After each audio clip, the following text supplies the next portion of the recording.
Salut tout le monde, on est à l'IFA 2016, on est ici au stand de Sennheiser et vous pouvez voir juste derrière moi l'Orpheus qui est le casque maintenant le plus cher au monde, à savoir 50 000 euros. On va vous parler un petit peu des tops et des flops de cette IFA 2016 en audio, donc on est quasiment au complet, on a juste Guillaume qui est resté à Paris en backup, oui c'est triste.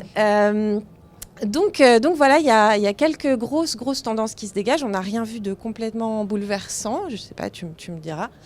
Mais voilà, il y a des grandes tendances. C'était en tout cas une édition pour nous très riche et très intéressante. La première tendance, en tout cas, quelque chose d'important, c'est évidemment la rumeur de la disparition de la prise jack sur l'iPhone qui ne laisse pas les constructeurs indifférents. Alors, il y a notamment Libratone qui a sorti ses deux premiers casques, un casque supra-auriculaire Bluetooth et un casque semi-intra Lightning. Il y en a plein qui sortent du Lightning, il y a JBL qui sort du Lightning, voilà. Et JBL, pour en reparler, 75% maintenant de ces casques sont en Bluetooth, donc sans fil. Et c'est vraiment la grande tendance de tous les constructeurs. Ils vont vraiment vers le sans fil, le Bluetooth. Et donc quelques-uns tentent un petit peu, testent le Lightning et même pourquoi pas l'USB-C. Après, on n'a pas vu énormément de Lightning. Il y en a, honnêtement, il y a 2-3 modèles parmi toutes les marques qu'on a pu voir. Par contre, il y a vraiment énormément de Bluetooth, que ce soit les intras tour de cou, les casques évidemment. C'est vraiment il y en a vraiment énormément. Pour en avoir parlé avec les constructeurs directement, certains ne savent pas trop comment prévoir le coup. Donc pour eux, c'est viser le Bluetooth parce qu'au moins ils seront sûrs du coup. On peut parler maintenant du sport, qui est aussi une très grosse tendance. Les intras sportifs à fond. Ça, en fait, ça va un petit peu avec ce qu'on disait avant. Beaucoup d'intras sportifs Bluetooth, forcément. Très peu filaires. Quelques-uns Lightning, donc le JBL question. Oui, avec toutes sortes d'applications, avec application, sans application, voilà. On a une très grosse tendance aussi, qui est hyper intéressante. C'est vraiment le son immersif, personnalisé et personnalisable. Ça avait commencé l'année dernière avec le N90Q, le fameux casque de Quincy Jones, le flagship d'AKG. Donc AKG toujours sort maintenant des intras, les N40, qui ont des petits filtres derrière les embouts qui permettent d'adapter le son. Donc ça aussi, c'est une grande tendance. Il y a toutes sortes de constructeurs et de marques qui sortent des applications qui permettent de moduler le son. Donc on peut agir sur l'EQ, parfois on peut même agir sur la reverb. Voilà. Et puis, je te laisse nous parler du Sony, du casque Sony. Exactement. Alors le Sony a justement fait une annonce relativement intéressante qui, justement dans cet esprit-là, c'est le MDR 1000X qui est un peu maintenant le casque à réduction de bruit actif qui va concurrencer le Bose QC35. Ils ne l'ont pas vraiment dit directement, mais on voit rien qu'au prix de lancement. Ce casque est intéressant par rapport à ses prédécesseurs, le fait qu'il justement customise la réduction de bruit active.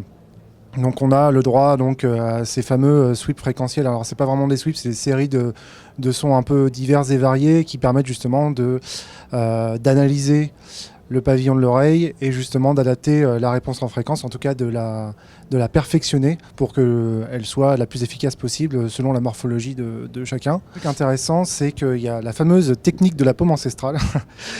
C'est d'ailleurs Libratone a aussi fait ça et on l'a découvert juste après. C'était assez drôle de voir que deux constructeurs se copiaient sans vraiment se copier. Et du coup, en fait, on vient poser la main sur l'oreillette droite du casque et à ce moment-là, la musique descend et les micros s'ouvrent. Et là, justement, on peut converser. On peut converser avec quelqu'un sans avoir à retirer le casque et on a juste un geste à faire. Là, Libratone, c'est exactement le même. On pose la paume contre l'oreillette droite. Puis maintenant, on peut parler des flops, enfin des semi-flops. Le multiroom, en dehors de... Bon, Yamaha a toujours cette déferlante de produits Musicast, mais qu'on avait déjà présenté avant, donc c'est pas vraiment quelque chose de typiquement IFA. Les marques n'ont pas vraiment l'air de se jeter sur le multiroom. On s'attendait à ce que ça soit vraiment quelque chose, enfin en tout cas l'année dernière. Le problème, en tout cas nous, ce qu'on a toujours trouvé, c'est qu'il y a beaucoup de contraintes ergonomiques. Quand on l'utilise en Wi-Fi, c'est-à-dire vraiment multiroom, c'est super parce qu'on peut utiliser donc toutes les fonctionnalités du multiroom, à savoir envoyer un morceau dans une chambre, un autre morceau dans, je sais pas, autour de mon lit en 5 pour 1, etc. Par contre, on ne peut pas écouter l'application qu'on veut, c'est-à-dire je ne peux pas aller regarder un film, je ne peux pas regarder YouTube, je ne peux pas écouter mes répètes sur mon dictaphone. Donc il y a beaucoup de contraintes. Et sinon, on passe en Bluetooth, mais dans ce cas-là, donc en Bluetooth, on peut écouter on peut écouter toutes les applis qu'on veut, toutes les sources qu'on veut même, mais du coup, on profite plus des avantages du multiroom, et puis on n'a plus le son en haute définition, et puis quand le portable sonne et qu'on décroche, ça coupe la musique. Donc bref, pour l'instant, on n'a pas trouvé le meilleur des deux mondes. Et le dernier semi-flop ou flop, c'est le label Hi-Res Audio, qui l'année dernière avait fait une énorme arrivée triomphante, et puis qui promettait de devenir en quelque sorte la référence de l'audio HD. On a sorti un papier pendant l'année, si vous ne l'avez pas lu, c'est pas bien, allez le lire tout de suite, sur ce fameux label Hi-Res qui en fait est décerné par une association ou un organisme plus précisément qui n'est pas indépendant, parce qu'en fait les marques payent quelque chose, payent des frais et d'inscription et à l'année pour avoir ce label. Enfin, c'est toute une histoire, allez lire l'article. Et voilà, le label ne s'est pas du tout répandu. Les marques qui l'avaient déjà, et puis typiquement c'est un label japonais, donc des marques japonaises, Sony, Pioneer, quoi d'autre, Onkyo. Alors il y a AKG d'ailleurs qui l'a, mais qui n'est pas japonais pour le coup. Mais voilà, ça n'a vraiment pas pullulé ni poussé comme des petits champignons. Donc voilà, c'était pas l'explosion qu'on attendait pour le label Hi-Res Audio.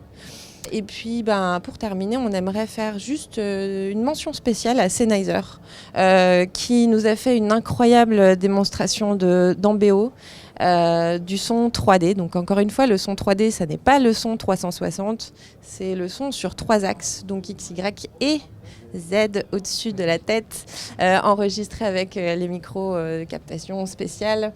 On parlait tout à l'heure du Lightning, ils vont sortir en début d'année un micro Lightning, qui se branche sur l'iPhone et qui permet de capter tout ça un petit peu mieux. Et puis voilà, tout un tas de produits super. La présentation était hyper intéressante. Elle était faite par un véritable ingé son. Et ils ont des vraies sections de recherche et de développement dans le son. C'est vraiment des grands passionnés du son. Et puis on trouve ce constructeur super chouette. Donc voilà, on voulait faire un petit clin d'œil. C'est pour ça qu'on vous a accueillis ici sur le stand de Sennheiser.